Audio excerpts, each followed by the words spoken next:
Hello, and welcome to NS School of Marriage and Relationship for married and single. Today we are considering a topic titled Dowry or Bride Price. Dowry or bride price form a fundamental basis on which marriage today is defined. To many people today, if the dowry or bride price is not paid, it is assumed that they are not married. So this topic today is going to help enlighten us about what it is to pay a bride price or a dowry. To understand dowry or bride price, we have to understand how culture is formed in relation to marriage. In many custom or tradition, dowry or bride price is an integral part of a marriage. And I think that thing applies to many customs and traditions up to this day. And this custom or tradition have been with man from time immemorial, way back from the early days of the Bible era.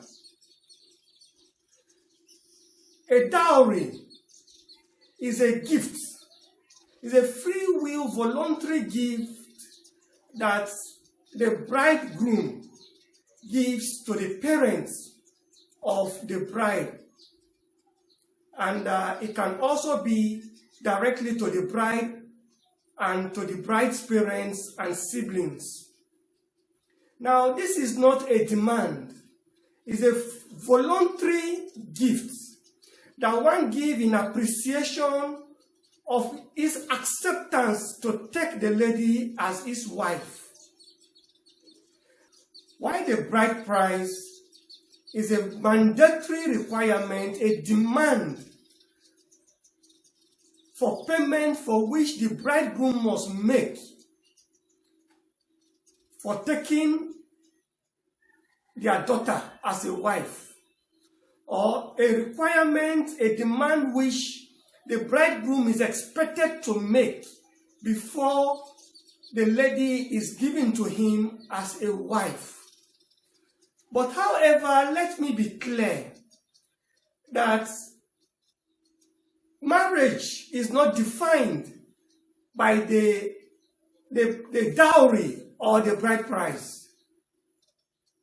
What defines marriage is the covenant and acceptance.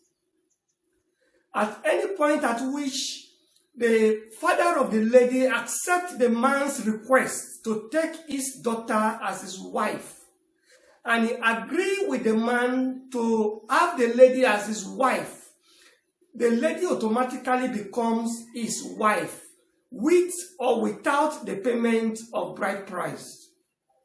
This clarity becomes necessary because I've encountered cases and people coming to me to inquire what their marital status is, or with some complaint, particularly with a young man who at a point came to me and asked that, look, I have been with my wife for several years. We've had children, but today the church said we are not properly married.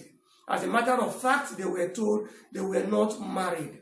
And so they were asked to live separately until a proper marriage is conducted by the church. And this is simply because the young man has not paid the bride price of the lady. However, he has met with the father of the lady. He has made his intention known. The father of the lady accepted his request to take the lady as his wife. And they were told to come when they have the means to perform the traditional rites and the payment of the bride price as requested. So under that circumstance, the man is married to the lady legitimately in the eyes of God, because of the covenant, the agreement between the man and the father of the lady. Now, this young couple were separated and were asked to start attending counseling all over. and we're advised to stay apart from each other until the marriage process is properly conducted by the church.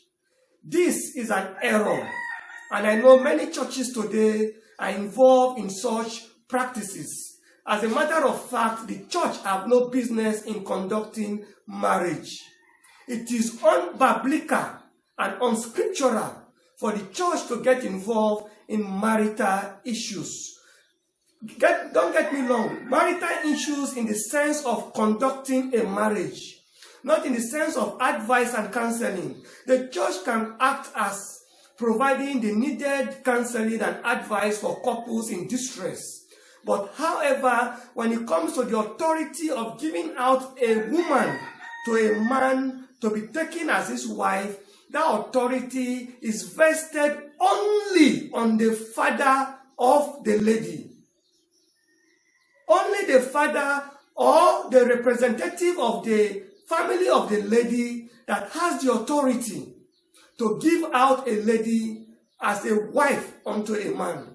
So at any point at which they say, look, take this lady as a wife, it automatically becomes his wife. And it is recorded in heaven. Because why? He has sought the attention and the consent of the authority over the lady. So marriage is not defined by how much the bride price is. It's not defined by how you pay the bride price in full. As many people today will beat their chests and boast of paying the bride price in full. And so what? That does not give you authority to mistreat a woman because you paid a bride price in full, or because you were asked to pay exorbitant fee and gifts to take her as a wife. Marriage, in the sight of God, is a gift to man. And that is why it is important for us to look into this topic, dowry or bride price. Why dowry is a voluntary gift from the bridegroom's or his family to the bride's and her family. Dowry is a mandatory demand by the bride family that the bridegroom must pay before they give their daughter out to him as a wife. So they are fundamentally different. And in some culture, the dowry can be both ways. In some cultures, even the bride family will also give gifts to the bridegroom. It can be gift in form of a car, it can be gift in form of a house, it can be gift in form of stocks, shares, and so on and so forth.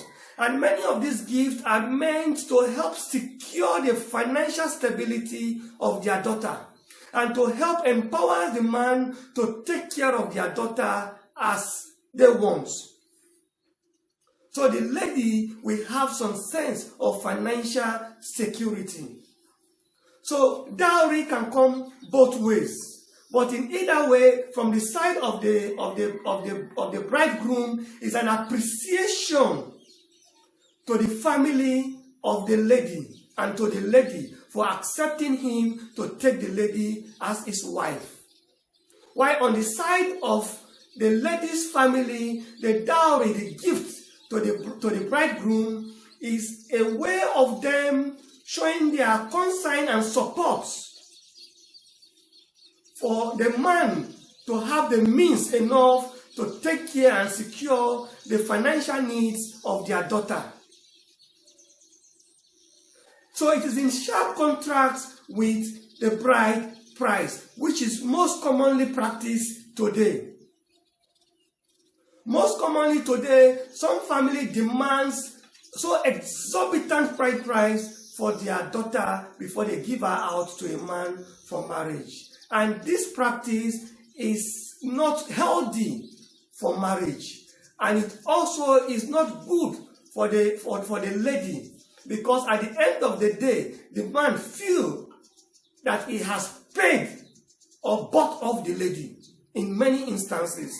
Even in some cases, some men go through this extreme and outrageous demand. At the end of the day, they don't want to see any relative of the lady visiting his house. And even some men go as far as binding or making it impossible for the lady to have a proper relationship with her family because of what they put the man through before he was able to take her as his wife. So it's not healthy. It's not healthy. Marriage is a gift. And until we begin to see marriage as a gift, because it's a gift from God to man, and until we see marriage as a gift, this mentality of bride price will continue and linger on to generations to come. So to shed more light on this topic and give us more clearer understanding, we'll consider two examples of marriages in the Bible. In the early days of Bible record, we have an example for Abraham, who asked his servant to go to his hometown and take a wife to his son Isaac. And when the servant of Abraham gets to the town, they pray to God for sign to meet the right lady for Isaac. And after they meet with the lady Rebecca, and they sit before the family of Rebecca, they declare their intention and why they were there. And if we look at Bible record in the book of Genesis, in Genesis chapter 24, verse 51, when they made their intention known and explained to the family how they have prayed and how they have been led to Rebecca, the family of Rebecca responded and said in Genesis chapter 24, verse 51, they said, "Behold, Rebecca is before thee. Take her and go, and let her be thy master's son's wife, as the Lord had spoken." And in verse 53 of the same chapter 24, it reads, "And the servant brought forth jewels of silver and jewels of gold and raiment and gave them to Rebekah. He gave also to her brother and to her mother precious things." So this is a typical example of a dowry. They were not asked to pay a bride price. They were not demanded to serve for any period of time or years as a price for taking Rebecca as a wife to Isaac. But rather, they said, "Okay, take her, she's before you." And the moment their consent was given, the servant of Abraham put forth his hands and bring forth gifts. He bring forth gifts to the mother, he bring forth gifts to Rebecca, he bring forth gifts to his siblings. And that gift is in appreciation that yes, they were accepted, and yes, they were given Rebecca to be taken to Isaac as a wife. So this is a typical example of a marriage in Bible record in the early days of a dowry being given for appreciation, for accepting and giving away their daughter for a wife unto Isaac. Another good example we'll consider for bride price is the story of Jacob. After Jacob betrayed his brother and had to flee away for his life unto Laban, his mother's brother, who is his in-law. And eventually he demands for him to take the daughter for a wife. And the uncle said to him and said, "Oh, it's better I give her to you than to give her to another man who may be a stranger to me." And so he demanded that Jacob will serve him for 7 whole years before he will give him his daughter. Now, that is the bride price, because they demanded a service. Obviously, Jacob at that time serving his uncle may not have the financial strength. And so the man looked at him and said, "Okay, I will give you my daughter, but you serve me. You serve me 7 years for my daughter." And lo and behold, at the end of the 7 years, he ended up giving him the elder daughter instead of the younger daughter which Jacob requested for. And when Jacob protests, he said, "Look, in my culture, we don't give out the second, we don't give out the younger before the elder.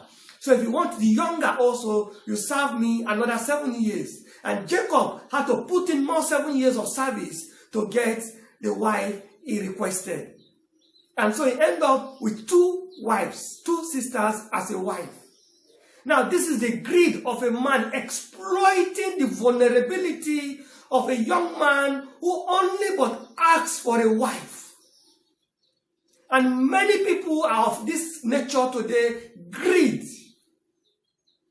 They exploit the position of young men who are in love with their daughter.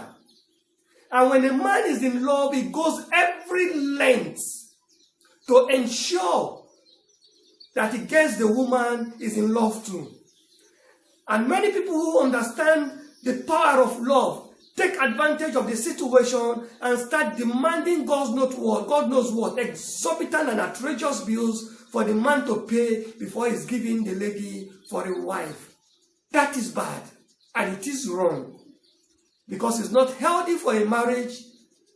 And worst of it is if the man had to go the extra mile of spending his last life savings just to take a wife. And even some, I will say, foolish men go as far as taking loan just to get married. And such men, some never recover from such situations. Some take years, and the lucky one take months to recover. So as a young man who wants to take a wife, my strongest advice, never take a wife based on loan. It's a financial mistake. It's an error. If you can't afford her within your means, let her go. Don't spend your savings in the entirety just because you want to take a wife. Don't run into debt because you want to take a wife. And as callous and as short-minded as the parents of the ladies are, they don't even consider or ask, how will this man take care of my daughter? If after going through all of these financial losses, how will it have the strength to take care of my daughter for a long time? What respect, what legacy am I leaving for my daughter? And you see clear example of this when Jacob eventually decided to return to his country. And he said to his 2 wives and said, look, the Lord my God have called me and I'm going back to my hometown. See what the response the daughters gave. They said to themselves in Genesis chapter 31 verse 15, which read, they said, are we not counted of him a stranger? For he had sold us and had quick devoured also our money. And they are referring to their father, that the father has sold them out. And he has devoured their money. He has spent the money. How did he sold them out? He made Jacob to serve 7 years for each of them. And that is exactly what it is. This is not poverty. This is just a twisted mind of some people believing in some culture, some custom, some tradition, that even in itself were made of men. Somebody sit down somewhere one day and say, oh, as for me, I charge 100 million before you take my daughter as a wife. And soon before you know, everybody goes about it and say, oh, it's our custom, it's our tradition. Where does it emanate from? Who institutes such custom or tradition that you must follow? It is my hope and prayer that this message will get to as many as possibly it can get to. And you will do that, you will do well by helping my ministry, by sharing this video to get to as many as it possibly can get to, that people may be informed.